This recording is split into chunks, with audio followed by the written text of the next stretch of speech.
शिवाय। ॐ नमः शिवाय। ॐ नमः शिवाय। ॐ नमः शिवाय। ॐ नमः शिवाय। नमः शिवाय। नमः शिवाय। नमः शिवाय। नमः शिवाय।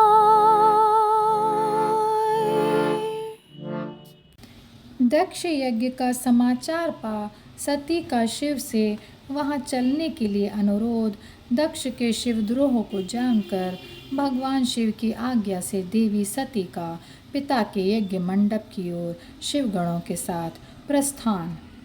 ब्रह्मा जी कहते हैं, नारद, जब देवर्षिगण बड़े उत्साह और हर्ष के साथ दक्ष के यज्ञ में जा रहे थे, उसी समय दक्ष कन्या देवी सती गंधमादन पर्वत पर चंदोवे से युक्त धारागृह में सखियों से घिरी हुई भांति भांति की उत्तम क्रीड़ाएं कर रही थीं।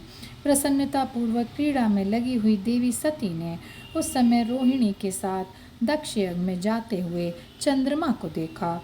देखकर वे अपनी हितकारिणी प्राण प्यारी श्रेष्ठ सखी विजया से बोलीं, मेरी सखियों में श्रेष्ठ प्राण प्रिय विजये, जल्दी जाकर पूछ तो आ, ये चंद्रदेव रोहिणी के साथ कहाँ जा रहे हैं। सती के इस प्रकार आज्ञा देने पर विजया तुरंत उनके पास गई और उसने यथोचित शिष्टाचार के साथ पूछा, चंद्रदेव, आप कहाँ जा रहे हैं। विजया का यह प्रश्न सुनकर चंद्रदेव ने अपनी यात्रा का उद्देश्य आदरपूर्वक बताया। दक्ष के यहाँ होने वाले यज्ञोत्सव आदि का सारा वृत्तांत कहा। वह सब सुनकर विजया बड़ी उतावली के साथ देवी के पास गई और चंद्रमा ने जो कुछ कहा था वह सब उन्होंने कह सुनाया। उसे सुनकर कलिका सती देवी को बड़ा विस्मय हुआ। अपने यहाँ सूचना न मिलने का क्या कारण है, यह बात सोचने विचारने पर भी उनकी समझ में कुछ न आया। तब उन्होंने पार्षदों से घिरे अपने स्वामी भगवान शिव के पास आकर भगवान शंकर से पूछा। सती बोली, प्रभो, मैंने सुना है कि मेरे पिताजी के यहाँ कोई बहुत बड़ा यज्ञ हो रहा है, उसमें बहुत बड़ा उत्सव होगा, उसमें सब देवर्षि एकत्र हो रहे हैं। देव देवेश्वर, पिताजी के उस महान यज्ञ में चलने की रुचि आपको क्यों नहीं हो रही है। इस विषय में जो बात हो वह सब बताइए। महादेव, सुहृदों का यह धर्म है कि वे सुहृदों के साथ मिलें जुलें। यह मिलन उनके महान प्रेम को बढ़ाने वाला होता है। अतः प्रभो, मेरे स्वामी, आप मेरी इस प्रार्थना मानकर सर्वथा प्रयत्न करके मेरे साथ पिताजी की यज्ञशाला में आज ही चलिए। सती की यह बात सुनकर भगवान महेश्वर देव, जिनका हृदय दक्ष के वाग्बाणों से घायल हो चुका था, मधुर वाणी में बोले, देवी, तुम्हारे पिता दक्ष मेरे विशेष द्रोही हो गए हैं। जो प्रमुख देवता और ऋषि अभिमानी, मूढ़ और ज्ञान शून्य हैं, वे ही सब तुम्हारे पिता के यज्ञ में गए हैं। जो लोग बिना बुलाए दूसरे के घर जाते हैं वे वहाँ अनादर पाते हैं, जो मृत्यु से भी बढ़कर कष्टदायक है। अतः प्रिय, तुमको और मुझको तो विशेष रूप से दक्ष के यज्ञ में नहीं जाना चाहिए, क्योंकि वहाँ हमें बुलाया नहीं गया है। यह मैंने सच्ची बात कही है। महात्मा महेश्वर के ऐसा कहने पर सती रोषपूर्वक बोली, शंभो, आप सबके ईश्वर हैं। जिनके जाने से यज्ञ सफल होता है, उन्हीं आपको मेरे दुष्ट पिता ने इस समय आमंत्रित नहीं किया है। प्रभु, उस दुरात्मा का अभिप्राय क्या है, वह सब मैं जानना चाहती हूँ। साथ ही वहाँ आए हुए संपूर्ण दुरात्मा देवर्षियों के मनोभाव का भी मैं पता लगाना चाहती हूँ। अतः प्रभु, मैं आज ही पिता की यज्ञ में जाती हूँ। नाथ महेश्वर, आप मुझे वहाँ जाने की आज्ञा दें।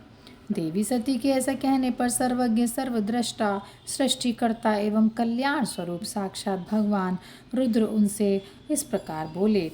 शिव ने कहा, उत्तम व्रत का पालन करने वाली देवी, यदि इस प्रकार तुम्हारी रुचि वहाँ अवश्य जाने के लिए हो गई है, तो मेरी आज्ञा से तुम शीघ्र अपने पिता के यज्ञ में जाओ।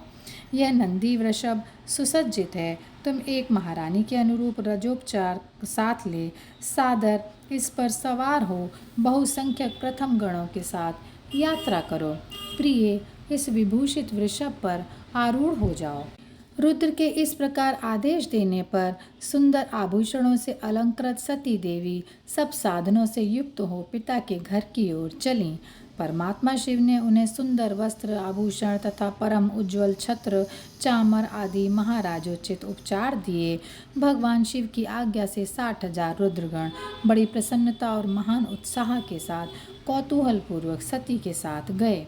उस समय वहां यज्ञ के लिए यात्रा करते समय सब ओर महान उत्सव होने लगा।